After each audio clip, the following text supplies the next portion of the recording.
அடியேன் ராமானுஜதாசன். அனைவருக்கும் வணக்கம். இன்னைக்கு ஆண்டாளோட திருப்பாவையில 25வது பாசுரார்த்தம் பார்க்கலாமா?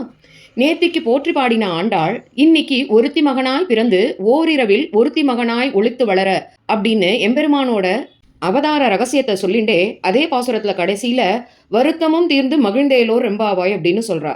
அது என்ன வருத்தம் தீர்ந்து வருத்தமும் தீர்ந்து மகிழ்வடைதல் பற்றி சொல்றா அப்படின்னா, ஐஸ்வர்ய அனுபவத்திலிருந்து பற்று தீர்ந்து போவது வருத்தம் தீர்வது, கைவல்ய அனுபவத்திலிருந்து பற்று தீர்ந்து போவது வருத்தமும் தீர்ந்து போவது. ஐஸ்வர்ய அனுபவம் என்பது உலக விஷயங்களில் ஈடுபடுறோம் இல்லையா, அந்த பற்றிலேருந்து விடுதலை பெறுவது, அதாவது அந்த உலக விஷயங்களிலிருந்து எனக்கு பற்று தீர்ந்து போய்விட்டது அப்படின்னு சொல்றா. கைவல்யம் என்றால் சித்தர்கள், யோகிகள், ரிஷிமுனிவர்கள் போன்றோர் தங்கள் ஆத்மாவை தாங்களே அனுபவிப்பார்கள். இந்த அனுபவம் நம்ம போன்றவர்களுக்கு ஏற்படாது. அதனால அதை பத்தி நம்ம கவலைப்பட வேண்டாம். ஸோ இந்த அனுபவத்தும் தன்னை விட்டு பற்று போய்விட்டது அப்படின்னு சொல்றா ஆண்டாள். இந்த ரெண்டுமே தன்னை விட்டு போனதுனால மகிழ்ச்சி, எம்பெருமானோட கடாட்சம் கிடைச்சது, அதுக்காக மகிழ்ச்சி அப்படின்னு சொல்றா ஆண்டாள். மேல பாசுரார்த்தம் பார்க்கலாமா? எம்பெருமானின் அவதார ரகசியத்தை சொல்றா ஆண்டாள். ஆவணி மாதம் தேய்பிரை அஷ்டமியில ரோகிணி நட்சத்திரத்துல தேவகி வசுதேவருக்கு நடுராத்திரி பிறக்கிறார் நம்மளோட கிருஷ்ணன். பிறந்த உடனேயே பின்னாடி அவர்கள் தொலைக்க போகக்கூடிய சம்சார சங்கிலியில் இருந்து விடுதலை அடைய போகிறார்கள் என்பதை தெரிவிக்கிற வகையில சில மணி நேரங்களுக்கு கம்சன் போட்ட இரும்பு சங்கிலியிலிருந்து விடுதலையை கொடுத்து தன்னை யசோத நந்தகோபரிடம் கொண்டு போய் விட சொல்றார் எம்பெருமான். அதன்படியே அன்றைக்கு இரவே வசுதேவர் கண்ணனை யசோதையிடம் கொண்டு போய் சேர்த்து விட்டுட்டு அங்க பிறந்த யோகமாயான்ற பெண் குழந்தைய தூக்கிண்டு வர்றார்.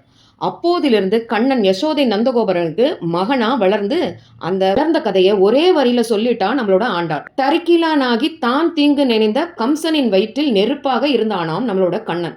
ஏன் அப்படின்னு கேட்டா, அன்னைக்கே அசரீரி சொல்லித்தே கண்ணனால், அதாவது தேவகியின் 8வது குழந்தை உன்னை கொல்லும் அப்படின்னு. அதான் எப்பவும் கம்சனுக்கு தான் சுதந்திரன், அதனால நாம ஏன் கண்ணனுக்கு அடிமைப்படணும் அப்படிங்கிற எண்ணம், அகங்காரம் மமக்காரம் இருக்கு இல்லையா, அதான் இந்த எண்ணம் நாம ஒவ்வொருத்தர்கிட்டையும் இருக்கு. சரணம் அப்படின்னு போயிட்டா பொறுப்பு அவனோடது, அவனே எல்லாத்தையும் பார்த்துப்பான். கம்சனோட ஆத்மாவை அழிக்க முடியாது, ஆனா அவனோட அகங்கார மமக்காரத்தை அழிக்கலாம் இல்லையா. கண்ணன் அதை தான் செய்யறான்.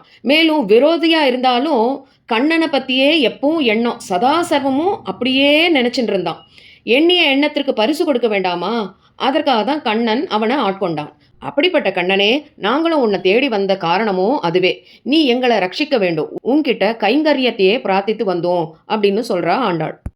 ஒருத்தி மகனாய் பிறந்து ஓரிரவு ஒருத்தி மகனாய் ஒளித்து வளர, ஒருத்தி மகனாய் பிறந்து ஓரிரவு ஒருத்தி மகனாய் ஒளித்து வளர, தருக்கிலானாகி தான் தீங்கு நினைந்த, தருக்கிலானாகி தான் தீங்கு நினைந்த கருத்தை பிழைப்பித்து கஞ்சம் வயிற்றினில், கருத்தை பிழைப்பித்து கஞ்சம் வயிற்றினில் நெருப்பென நின்ற நெடுமாலே, நெருப்பென நின்ற நெடுமாலே, நெருப்பென நின்ற நெடுமாலே உன்னை அருதித்து வந்தோ பறை தருதியாக, அருதித்து வந்தோ